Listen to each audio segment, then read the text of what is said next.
नमस्ते। क्या कंप्यूटर से जन्मपत्री बनाना सही है या केवल एक विद्वान पंडित से ही जन्मपत्री बनानी चाहिए? यदि आपके पास दो विकल्प हों, कंप्यूटर और विद्वान पंडित, तो कौन सा चुनना चाहिए? कंप्यूटर से जन्मपत्री बनाना बेहतर है या एक विद्वान पंडित? क्या कंप्यूटर जन्मपत्री को विद्वान पंडित से बेहतर बनाता है?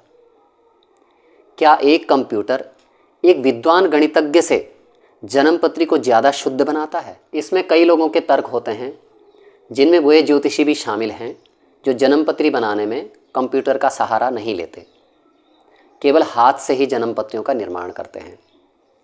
और कई लोग हाथ से बनी हुई जन्मपत्री के प्रति बहुत आकर्षित हो जाते हैं। उनके तर्क होते हैं कि कंप्यूटर से जन्मपत्री बनाना, तो आपको हम बता दें कि कंप्यूटर का आविष्कार ही शुद्धता के लिए हुआ है। कंप्यूटर का प्रारंभिक आविष्कार गणित की गणनाओं के लिए हुआ और सब जानते हैं कि आज कंप्यूटर कहाँ पहुँच चुका है। ऐसा कौन सा क्षेत्र है जहाँ कंप्यूटर नहीं है? एक विद्वान से विद्वान पंडित या एक विद्वान से विद्वान गणित का वैज्ञानिक भी गलतियाँ कर सकता है, लेकिन कंप्यूटर के बारे में निश्चित रूप से कह सकते हैं कि कंप्यूटर कभी भी गलतियाँ नहीं कर सकता, क्योंकि उसका आविष्कार ही शुद्धता के लिए हुआ है। इसका कारण है कि कंप्यूटर निर्विकल्प है, उसके पास एक मार्ग है, उसके पास एक प्रोग्राम सेट है। मनुष्य विकल्पों का सागर है, मनुष्य लचीला है, फ्लेक्सिबल है, उसमें प्रतिक्षण प्रोग्राम सेट हो रहा है। आज भी हम गणित की जटिल गणनाओं के लिए कैलकुलेटर का प्रयोग करते हैं। क्या कैलकुलेटर में कभी अशुद्धि हुई है या उसमें कोई अशुद्धि की संभावना है? कंप्यूटर के वैज्ञानिकों का तो यहाँ तक दावा है कि बड़े से बड़े 1000 विद्वान जो काम एक महीने में नहीं कर सकते, वह कंप्यूटर 1 घंटे में कर देता है, और 100% शुद्धता के साथ। मनुष्य का दिमाग 1 सेकंड के 5वें हिस्से को नहीं पकड़ पाता, लेकिन सब जानते हैं कि कंप्यूटर 1 सेकंड के 1 करोड़वें हिस्से तक को भी पकड़ सकता है। अब बताइए, शुद्धता किसके पास है? एक विद्वान मनुष्य के पास या एक कंप्यूटर के पास? एक साधारण से साधारण कंप्यूटर के पास भी एक विद्वान से विद्वान पंडित से भी शुद्धता। हमारी जन्मपत्री की पूरी गणना समय पर आधारित है, और ज्योतिष का सिद्धांत है कि जन्म समय में बहुत सूक्ष्म अंतर भी उसके फलादेश में गड़बड़ी कर सकता है।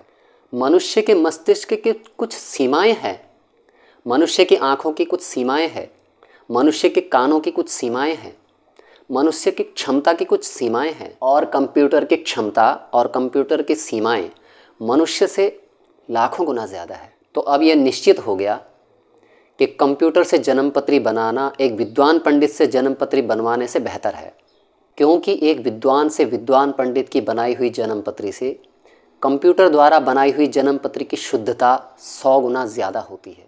लेकिन विशेष बात, अब कंप्यूटर आपके सामने ज्योतिष की सारी गणनाएं परोस कर रख दे, लेकिन आप स्वयं निर्णायक नहीं हो सकते। निर्णय एक ज्योतिष का विशेषज्ञ ही ले सकता है। आपके शरीर का अल्ट्रासाउंड, आपके शरीर का एक्सरे, आपकी खून की जांच की सारी रिपोर्ट एक कंप्यूटर आपके सामने परोस देता है। तो क्या आप स्वयं निर्णय ले सकते हैं?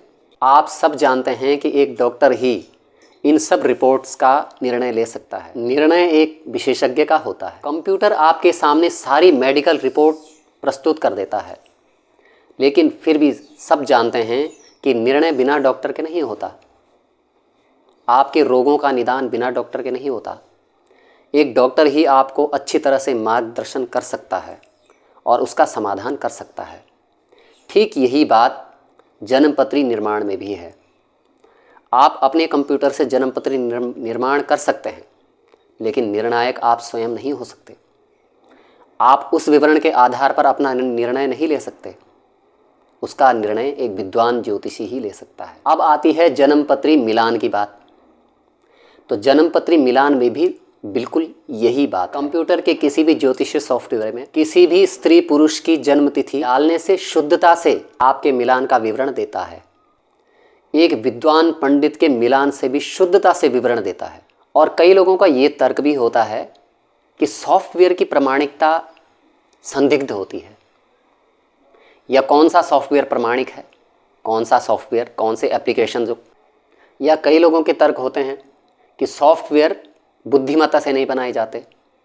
सॉफ्टवेयर वे कंपनियां बनाती हैं जिनको ज्योतिष का ज्ञान, बहुत उच्च स्तर का ज्योतिष का ज्ञान नहीं होता, या जिनको भारतीय पारंपरिक ज्योतिष का ज्ञान नहीं होता। तो आपको बता दें कि ये एक सीमा तक ये तर्क सही है कि कई सॉफ्टवेयर ऐसे हैं जिनकी गणनाएं भारतीय परंपरा अनुसार नहीं होती, लेकिन सब नहीं हैं। जब कोई ऐतिहासिक फिल्म बनती है तो ऐसे ही नहीं बन जाती, उसमें बड़े से बड़े इतिहासकारों का भी योगदान होता है। तो जब भी कोई कंपनी कोई सॉफ्टवेयर बनाती है तो उसको उसके व्यवसाय को ध्यान में रखते हुए बड़े बड़े ज्योतिषियों को, बड़े बड़े गणितज्ञों को का सहारा लेती है। अब किसी के तर्क हो सकते हैं कि कौन सा एप्लीकेशन प्रामाणिक है या कौन सा सॉफ्टवेयर प्रामाणिक है, कौन सा सॉफ्टवेयर इस तरह की शर्तों से बना हुआ है। तो इस पर हम अगली वीडियो बनाएंगे, बात लंबी हो जाएगी। लेकिन फिर वही बात कि आप बिल्कुल भी निर्णय नहीं ले सकते। अगर आप ज्योतिष का ज्ञान नहीं रखते हैं तो आप निर्णय कदापि नहीं ले सकते। तो कंप्यूटर ज्योतिष की शुद्ध गणनाएं कर सकता है और अभी भविष्य में और करेगा, लेकिन एक ज्योतिषी की जगह कंप्यूटर नहीं ले सकता। वैसे तो मनुष्य की जगह कोई मशीन नहीं ले सकती, लेकिन एक ज्योतिषी की जगह कंप्यूटर अभी नहीं ले पाया है और भविष्य में भी संभावना नहीं है कि एक पंडित की जगह एक कंप्यूटर ले ले। धन्यवाद। नमस्ते।